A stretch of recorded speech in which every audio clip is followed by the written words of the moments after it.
In this video, I'm going to endeavour to answer two questions. The first is a question I've had for a while and been unable to answer, and that is, what is behind many women's interest in witchcraft, magic, astrology, superstition in general? I've asked multiple female friends and have never really got an answer. And the second is, are feminist writers okay? I mean, do they need an intervention at this point? The thoughts behind this video and those questions were caused by me trying to watch a show that went out on Amazon called The Power, starring among others Toni Collette and John Leguizamo. Now, the series is based on a novel of the same name, penned by an Anglo-Jewish feminist writer from London called Naomi Alderman. So sorry America, it appears the UK has done it to you again. First we sent you Prince Harry and James Corden and now this. It's not my fault. I'm not doing it, and you get good stuff too.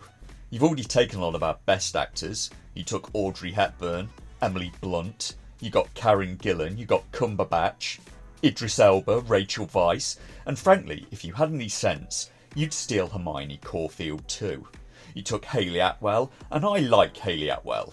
Maybe a bit more than is healthy actually, and I'm just going to leave that picture up there. Surely this collection of actors must make up for one particularly annoying ginger prince. Now the series seems to differ somewhat from the book in form, but the premise is largely the same.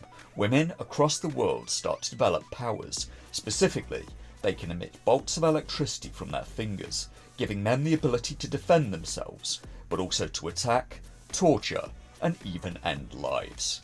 The women use this power to overthrow the current patriarchy, and The Power, as a programme, has parallels with Time's Up and the Me Too movement. It develops first in younger women, who can spread it to other women through touch, but not to men. I think this may have answered question 1. What is it with women and witchcraft? So the series was good for something, if just for that one thing.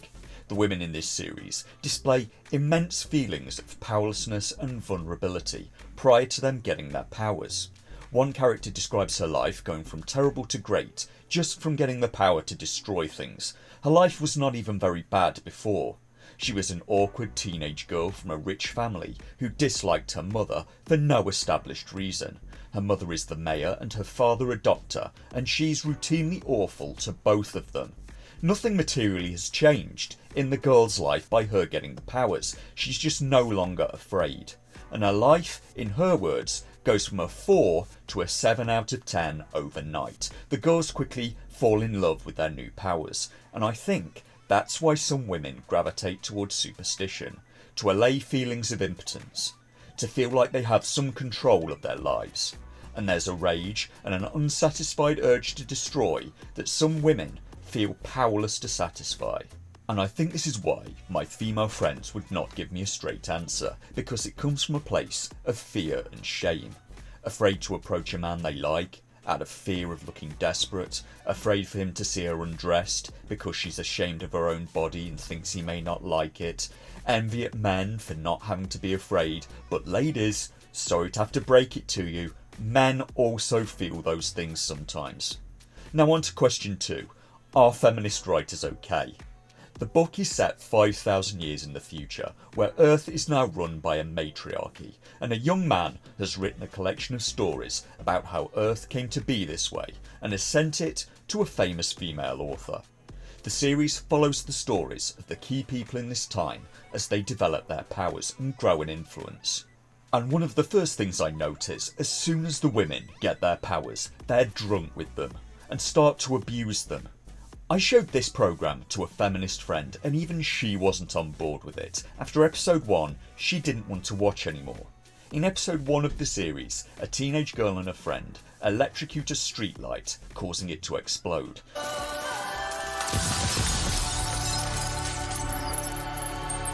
I mean, electricity doesn't work that way. It should just ground, really, but it's magic electricity that the women can guide. And they laugh as the streetlight explodes, and the city starts to brown out as lights go out in the city around them.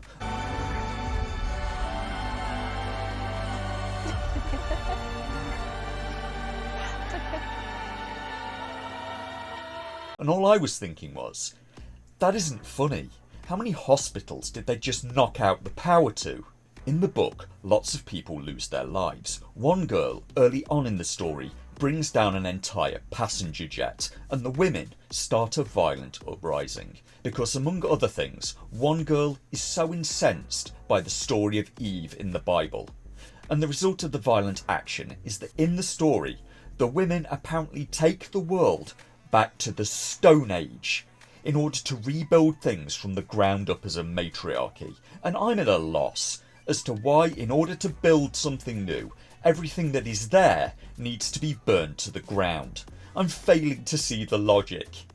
It tells the story of these women, and at the end, the famous author tells the young man that wrote the story, it's a worthy book, but you should publish it under a woman's name if you want to be taken seriously.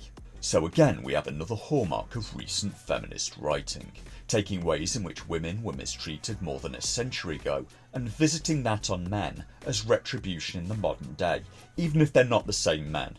Any men will do, just as long as a man suffers. And it's not an obsession with equality we're seeing here, it's an obsession with role reversal and supremacy. A desire for dominance and to remove rights from men. So it's very strong on the message.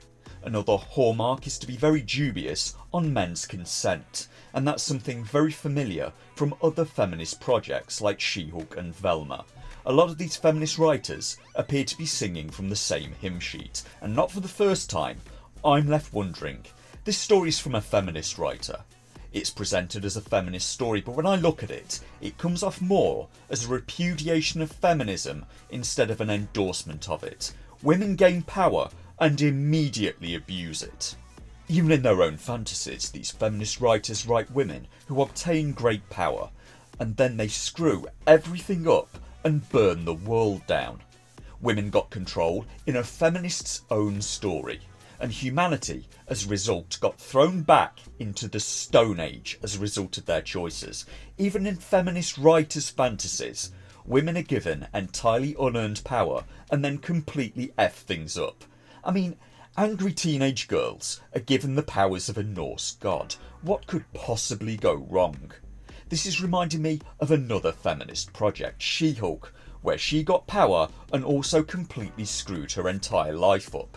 Or another feminist project, House of the Dragon, where the women got power and started a civil war that burned the entire kingdom down. Am I a feminist? That depends on how you define it, I suppose, but probably not in the way Naomi Alderman is, I fear.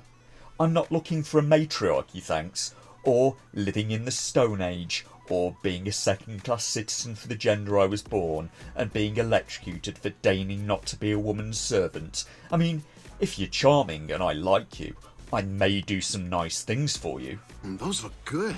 A big salty clam would sure go great with this heat. But if you're going to electrocute me into doing it, it kind of ruins the fun. Why electrocution when a seductive smile and biting your lip will probably work? Or maybe just ask nicely. Anyway, I have to say, if this is your feminist vision for the future, you're certainly not making it look very attractive. And sorry, it comes off as very bitter and very spiteful, filled to the brim with daddy issues and a chip on its shoulder the size of a planet. And daddy issues seem to be a running theme with Alderman's work. Her debut came in 2006 with Disobedience, a controversial novel about a North London rabbi's bi-daughter, and with a similar sounding character called Roxy in The Power, who, like Alderman, is also a plus-sized Jewish woman from London, and these are starting to sound quite a lot like self-inserts by the author. And Roxy's accent is pretty difficult to live with, I'm afraid. She has a real nails on a chalkboard London accent. She's crass and uncouth, rude to her parents, and seemingly can't go a sentence without swearing. So to answer the second question, are these feminist writers okay? And no, I don't think they are. Their work seems to be filled with spite, bitterness and resentment, so lacking in empathy for the very men that the series decries for their lack of empathy.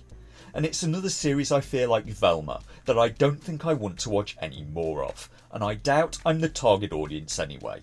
My guess is that the target audience are very angry teenage girls, and this is all kind of a mask-off moment.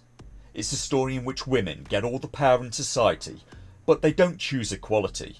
They choose a system that appears to be more unequal than the one they replaced, but it's unequal in their favour. Okay, what is even happening here? This is a mess. None of these storylines make any sense. Is this working for you?